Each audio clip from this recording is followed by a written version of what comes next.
Bill 7. So let me just start by saying, for those of you that might not understand what Bill 7 is, or you're just hearing the word Bill 7, Bill 10, Bill this, Bill that, I think for those people that might not really understand what Bill 7 is, you might think it's this one evil animal or something that is just evil. It's not supposed to happen, and it's something that is bad and all that kind of thing. It's tainted, and it's called all different names. Other people have called it satanic. Other people have called it all sorts of different names. But in short, Bill 7 is basically an attempt to amend the constitution for the betterment of the people of Zambia. This is what the Bill 7 is about. So obviously, like any attempt, there will be good things in the Bill 7, there will be bad things in the Bill 7.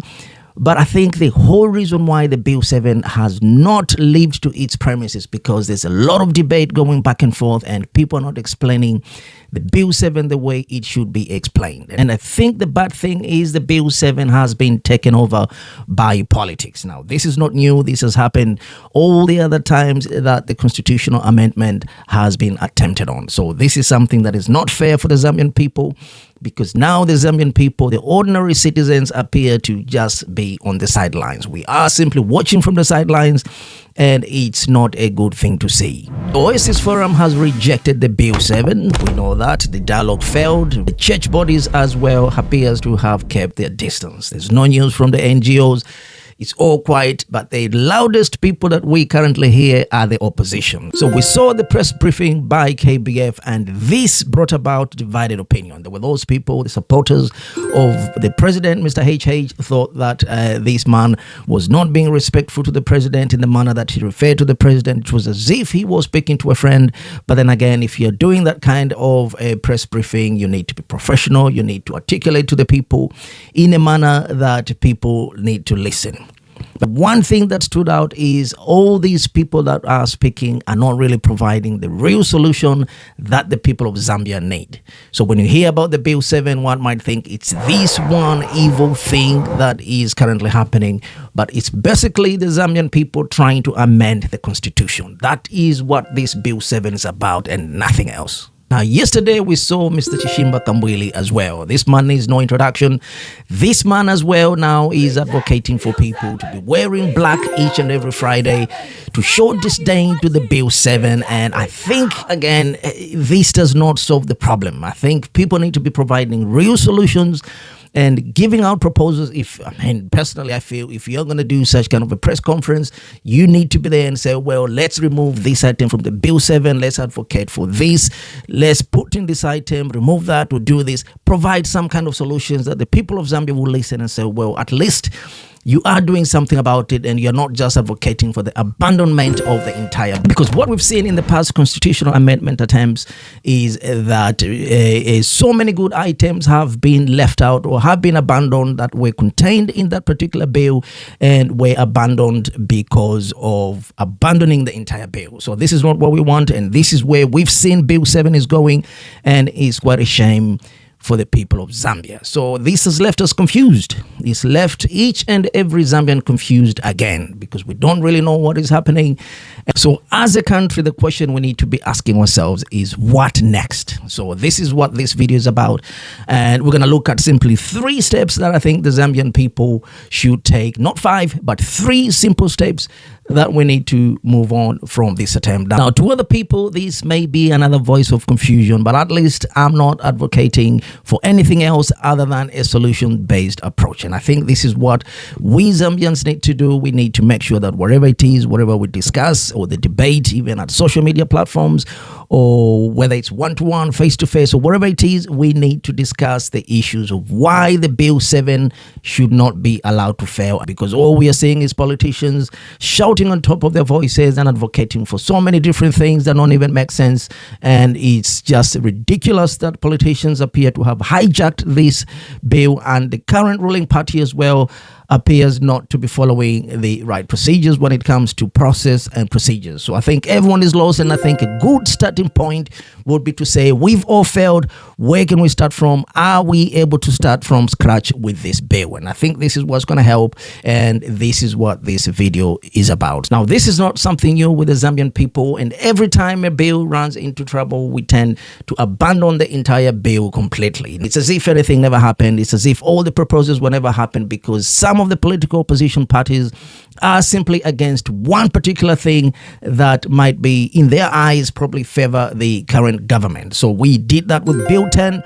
We saw that with the Bill 10, we lost pension reforms that would have protected retired teachers, miners, nurses, the people who built this nation. So that was a beautiful bill that would have made our pensioners live a much better life, because as it stands, I think in Zambia, if you look at our pensioner standards, they've really gone down to the point that I think other regions, when you talk about people that are retired, these are people that are living comfortable lives, but the Zambian pensioners always have to queue up, long queues. They always have to fight for their money.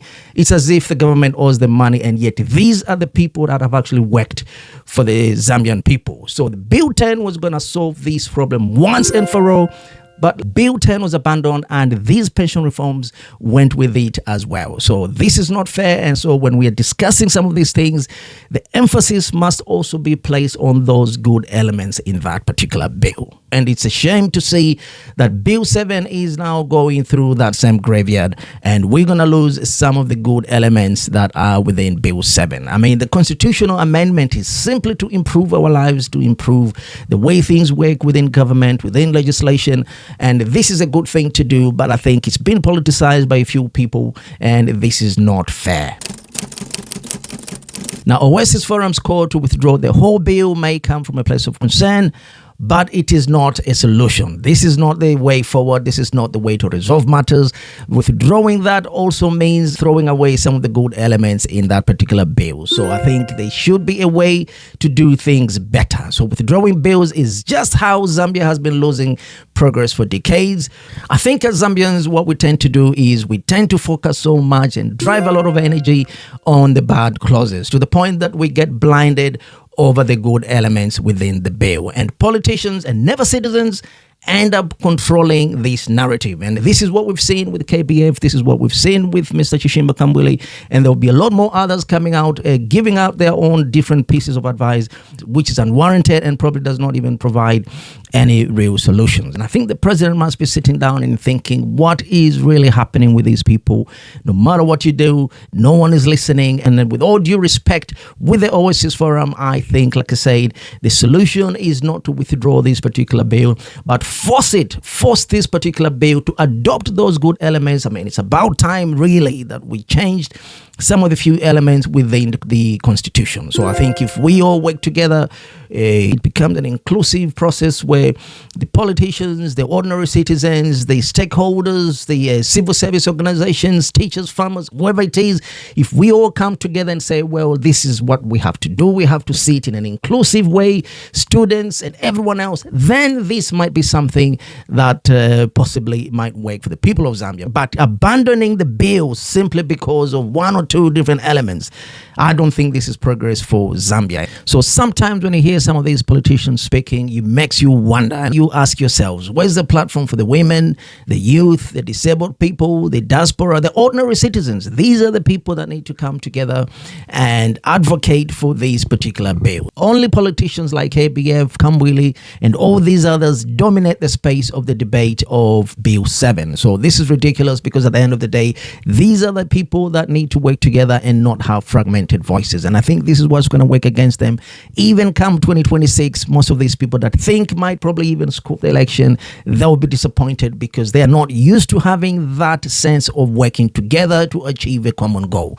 This is the biggest disadvantage with opposition, as we've seen people sucking each other, particularly in the PF, and it's just ridiculous. I mean, if people can't even work together in their own party, how do you expect people to reach consensus on a national matter? So I think this is something that Zambian Zambian people really need to wake up and ask ourselves some of these questions to say, are we being misled by these politicians? Are they doing this for their own political gain, for their own political mileage at the expense of the local people? Now, if people think that the president and his team might have hijacked this Bill 7 to put in one or two elements to work in their favor, if we work as a team, we could reach that consensus. We could negotiate with the team, with the current government as a people and say, well, fine, you can have this, but we can also have this. It's a negotiation process at the table that's going to see this Bill 7 reach a good ending. And I think this is what we want, because abandoning this Bill 7 as we did with the Bill 10 and abandoning all those good elements in it is not the right way to go.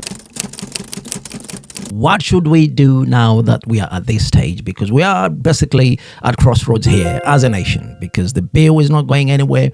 We all know that this is something that the Zambian people have always wanted, to amend the constitution, and yet here we are still at the same pace, and this is not right for the people of Zambia. I don't think we need a lot of things to amend this particular process, and I think this is a matter that can still be resolved, it can still be salvaged, and we don't need 20 processes, we don't need 10 steps, we don't need even 5 steps. We'll probably need 1 or 2 steps to make this particular bill work for the people of Zambia. So we don't need endless conferences or complicated processes, simply 2 or 3 processes. And if people are willing to work together with each other and follow some of these steps, then it will be all right. So in this particular video, we propose 3 simple steps to move forward with this particular bill. So step 1 is to demand the good parts of Bill 7 to be preserved. Now, we can even go further and say, let's adopt all the good elements that were contained in all the failed bills in the previous years. So we can do that. We can get the pension reforms. We can get all the other ones that were there in all the other previous bills and put all this together for the benefit of the people of Zambia. So when we look at the proportional representation, seats for women, that's a good thing. The seats for the youth, the seats for the disabled persons, this is what they call as governance cleanups. Now, we saw Mr. KBF himself wasn't too keen about this particular representation of women, disabled people, and the youth. And then you wonder, because this is such a good thing to think that somebody even questioned to say, what if we don't find disabled people? Are you going to be going around looking for them? What if we don't find women who are not willing to go to parliament? Are you going to be going around looking for them? It just shows you what kind of thinking that is, and it's very disappointing, folks. It's very, very disappointing, to say the least. So while we're still on one, I think we need governance cleanups, we need stronger representation, like we say, the youth, women, disabled people, and people from all walks of backgrounds. This is something that is very important. We need a more inclusive democracy. This is what it is. I mean, with all due respect of Mr. KBF, I know he put up at that press conference. I'm not here to slam anyone, to talk ill about anyone, but I'm just here to state the facts. And I think most of you people will agree with me that these are good things to contain in the bill, and they should not simply be thrown away because of those bad clauses. So the solution in this step 1, before we move away from it, is that the people of Zambia should demand to fix what is wrong and keep what is right. This has to be the way forward, and not throw everything away, because if we throw everything away, then it means it's impacting the people of Zambia, and this is how we're going to be. The next president that's going to come in, he will want to change the constitution because of 1 or 2 things that is identified, and people will slam him down because the word bill something or whatever number it's going to be, people will feel as though he's also trying to be sneaky and do 1 or 2 things, and it's not right. And this is only going to hurt the people of Zambia. So step number 2 may sound cliche as well, but we need to force genuine public citizen-driven dialogue as well. This is something that's important. We don't need any press conferences, no elites talking amongst themselves. It's important that there should be a common platform for the ordinary Zambian citizens, for them to dialogue and even speak amongst themselves. It doesn't matter. Even youths across party lines speaking to each other about these matters. This is important, that people come together across party lines. It doesn't matter where you come from, what party you're affiliated to, what religion you belong to.